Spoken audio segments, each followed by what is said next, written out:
各位街坊老友記，歡迎來到人民往事。今年香港演藝界迎來了個讓人無比痛心與惋惜嘅消息，就在前不久，陪伴了我們大半個世紀，被譽為香港演藝教父嘅老戲骨鍾景輝 King Sir 在夢中安詳離世，享年89歲。當我們看到新聞，再次聽到他那標誌性、充滿磁性嘅嗓音時，無數人嘅思緒瞬間被拉回到了那個看着電視、聽着尋找他鄉的故事嘅黃金歲月。鍾景輝這個名字對很多觀眾來說是銀幕上那位溫暖慈祥嘅爺爺，但對於大半個香港娛樂圈來說，他卻是如同神一般，一手指引命運嘅幕後教父。你可能唔知道，如果沒有鍾景輝，今天嘅華人影壇可能就唔會有周潤發、發哥、周星馳或者劉德華。當年默默無聞嘅窮小子周潤發去報考無線藝訓班，因為表現不佳，差點被所有考官淘汰。正是鍾景輝力排眾議，用最關鍵嘅一票改寫了發哥嘅一生。佢嘅一生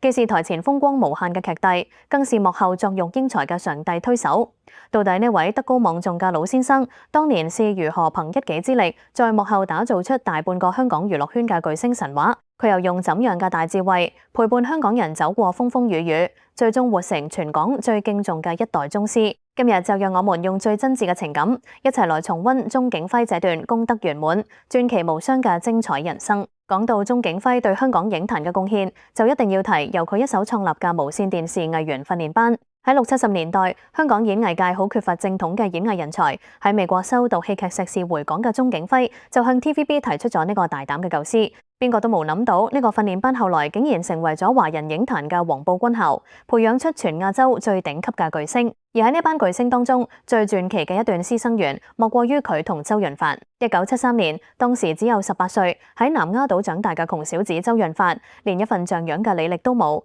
就跑去報考第3期藝訓班。當時嘅發哥除咗生得高大之外，完全冇接受過任何演藝訓練。喺面試嘅時候，因為太緊張，讀對白讀得結結巴巴，甚至連唱歌都走音。當時在場嘅幾位考官睇到直搖頭，覺得呢個後生仔根本唔係演戲嘅料，準備直接淘汰佢。就在呢個最關鍵嘅生死關頭，坐在中間嘅鍾景輝卻雙眼發光。佢覺得周潤發雖然演技生硬，但身上有一種與生俱來嘅獨特氣質同潛力。鍾景輝當場力排眾議，投下了最關鍵嘅一票，硬生生將周潤發留了下來。如果當年冇King Sir呢份特立獨行嘅眼光同堅持，周潤發可能成世都只係一個喺酒店幫人搬行李嘅小職員。香港影壇亦都會痛失一位巨星。鍾景輝最厲害嘅地方，唔單止係佢喺幕後嘅毒辣眼光，仲有佢那把驚豔了成個時代、無人能代替嘅磁性嗓音。只要係經歷過90年代嘅老友記，就一定會記得當年亞洲電視台那部轟動一時嘅神級紀錄片《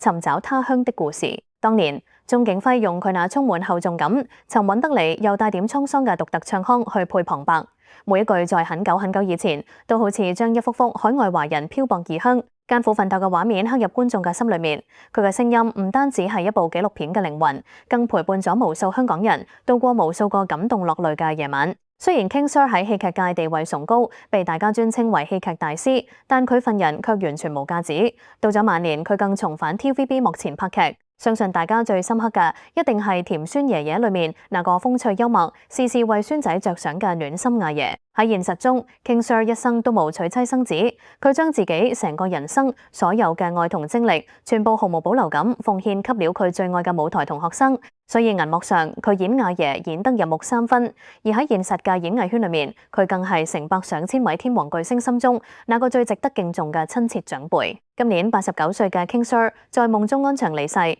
告別了佢奉獻一生命運嘅舞台。雖然佢嘅離去令無數人感到痛心與不捨，但對於呢位功德圓滿嘅戲劇大師嚟講，能夠在睡夢中無痛無苦咁走完人生最後一程，何嘗唔係一種最體面、最有福氣嘅圓滿？佢雖然走咗，但佢發掘嘅巨星依然在銀幕上發光發亮。佢那把溫暖嘅嗓音，亦會永遠留喺香港人嘅記憶裏面。佢用一生嘅執着與奉獻，告訴所有人，一個真正偉大嘅人，唔係要自己企喺舞台最中間拿晒所有掌聲，而是願意用自己嘅肩膀去成就更多人嘅夢想。今天鍾景輝的故事就分享到這裏，看完整個故事，你最深刻嘅係佢當年一票救活發哥嘅神級眼光，還是尋找他鄉的故事裏面那把陪伴你無數夜晚嘅磁性爽煙？你最中意佢演過嘅邊一個角色？歡迎喺下方評論區留言，分享你嘅回憶。喜歡我們分享的香港舊時回憶，記得幫忙點個讚、訂閱人民往事，並開啟小鈴鐺。我們下期再見。